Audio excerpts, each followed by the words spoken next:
जी students अस्सलाम वालेकुम। हम पहला चैप्टर पढ़ रहे हैं एनिमल डाइवर्सिटी का, और उसमें हमारा जो आज का मौजू है वो पैटर्न्स ऑफ ऑर्गेनाइजेशंस है। एनिमल्स आपने देखा होगा डिफरेंट शेप्स में होते हैं।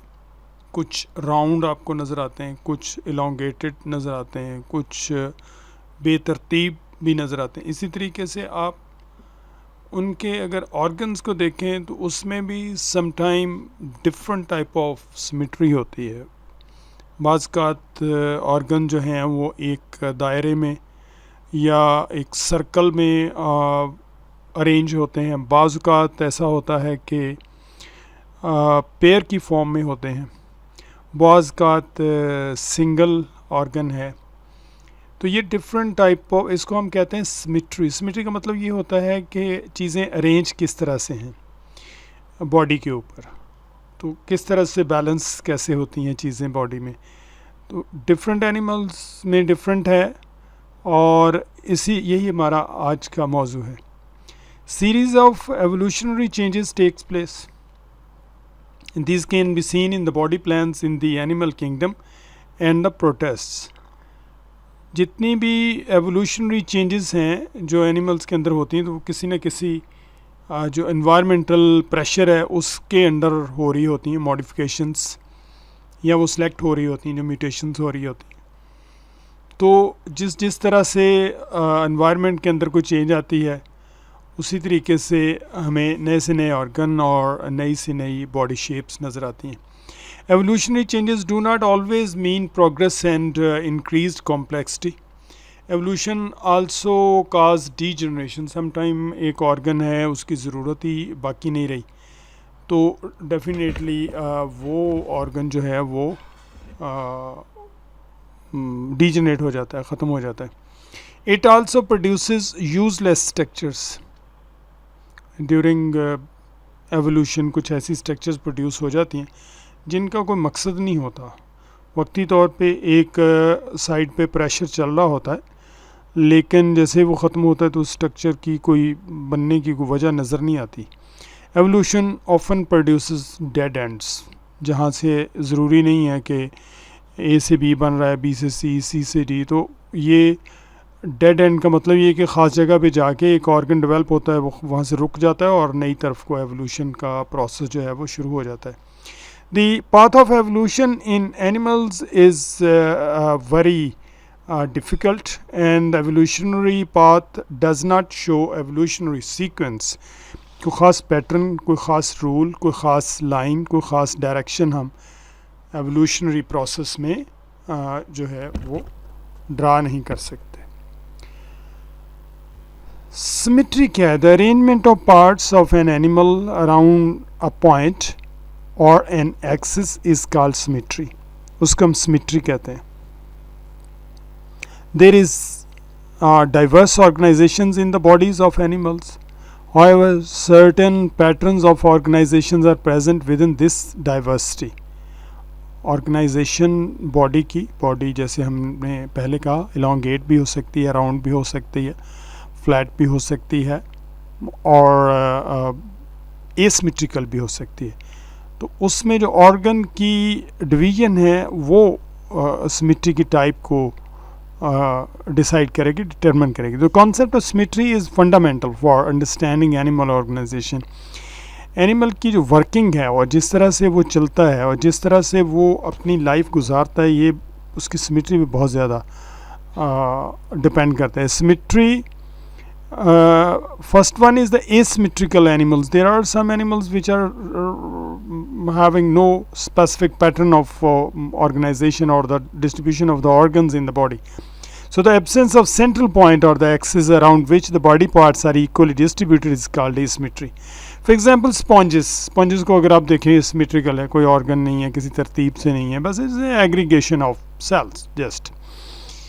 So second one is the radial symmetry. So radial symmetry is the arrangement of body parts in which plan passing through the central oral or aboral axis divides the animal into mirror images is called radial symmetry. For example sea anemones, sea anemones एक phylum है Coelenterata, उसके animals होते हैं।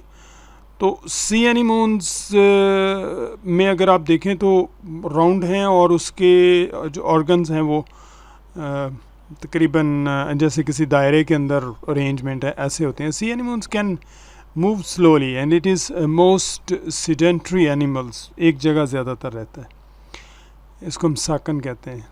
The sensory and feeding structures are uniformly distributed around its body. Locomotory organs तो इतने हैं नहीं है, लेकिन एक तो उसने खाना खाना है, ज़ाहिर है, ओरल एंड है जहाँ से फीडिंग करता है, और दूसरा जो है वो उसके सेंसरी ऑर्गन है जिससे उसने सेंस करना है फूड को, प्रेडेटर्स को, और अपने आप को बचाना है। सो वो सेंट्रल पार्ट बॉडी के अंदर अरेंज है। So sea animals do not have distinct head and tail ends. One end of the animal possess mouth, it is called the oral end, and the opposite end of the mouth is called aboral end. There are certain arrangements in the radial symmetry of animals. इसको आप इस तरह से तस्वर कर सकते हैं कि अगर आपके पास एक डिस्क है तो उस एक तरफ से उसके एक तरफ आप उसका माउथ बना लें तो वो ओरल एंड होगा, और जो अपोजिट है वो एबोरल है। मोस्ट ऑफ द टाइम जो एनिमल का चूँकि पानी के अंदर रहते हैं तो जो डाउनवर्ड हिस्सा होता है या पार्ट होता है वो ओरल होता है, और जो डॉर्सल होता है या टॉप पे रहता है वो एबोरल एंड होता है, क्योंकि नीचे से ही फूड मटेरियल ज़्यादातर हासिल करते हैं। रेडियल सिमेट्री में भी दो तरह की सिमेट्री है, एक को हम बाई रेडियल सिमेट्री कहते हैं, और इसमें the pair arrangement of some structure is radially symmetrical animals is called by radial symmetry. Normally animal जो है वो रेडियली सिमेट्रिकल है, गोल है, उसकी बॉडी के इर्द गिर्द जो ऑर्गन हैं वो एक दायरे में तरतीब है। स्टार फिश को जेन के अंदर रखी है, ठीक है ना। बट कोई ऑर्गन ऐसे हैं जो पेयर की फॉर्म है, जैसे हमारे दो आंखें लगी हुई हैं, दो कान हैं, तो वहाँ भी ऐसे है। एनिमल तो गोल है, जनरली वो रेडियली सिमेट्रिकल है, लेकिन उसमें कुछ स्ट्रक्चर जो हैं वो पेयर की फॉर्म में। Radial symmetry is often modified by the arrangement of some structures in pairs और in other combination, and these structures are present around the central oral aboral axis. एक एनिमल होता है जिसे कटल फिश कहते हैं। तो cuttle fish को अगर आप देखें तो उस एलोंगेटेड तो है बट उसका हेड राउंड है, और उसके टेंटिकल्स और सेंस ऑर्गन ज़्यादातर जो हैं वो उसका जो ओरल एंड है, और माउथ भी सेंटर के अंदर है, और उसके इर्द गिर्द टेंटिकल्स हैं। तो बुनियादी तौर पे वो रेडियली सिमेट्रिकल है, लेकिन आंखें उसकी दो हैं, पेयर की फॉर्म में, जैसे रेडियली सिमेट्रिकल एनिमल्स के अंदर लगी होती हैं, एक साइड पे एक साइड पे। तो ऐसे एनिमल्स को हम बाई रेडियली सिमेट्रिकल कहते हैं। जबकि जो स्टारफिश को आप देखें तो वो रेडियली सिमेट्रिकल है, ओरल एंड है, और उसके इर्द गिर्द जो है वो 5 आर्म्स उसके अरेंज।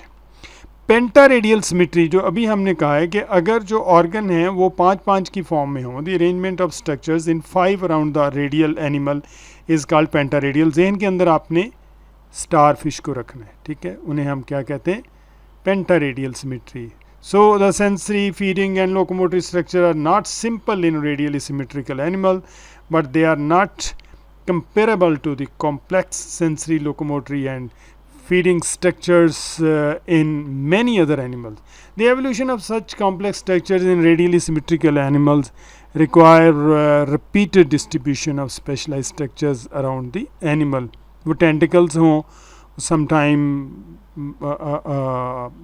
optical सेंसरी ऑर्गन्स होते हैं, जैसे आइज़ हैं, ऑडिटरी हैं या टच है, तो वो कॉम्प्लेक्स हैं और पूरी बॉडी के ऊपर आमतौर पे डिस्ट्रीब्यूटेड होते हैं, और ख़ास तौर पे ओरल एंड के इर्द गिर्द जो उसका इसमें इंटीरियर एंड पोस्टीरियर नहीं होता बल्कि ओरल एंड एबोरल एंड होता है। So thank you very much students.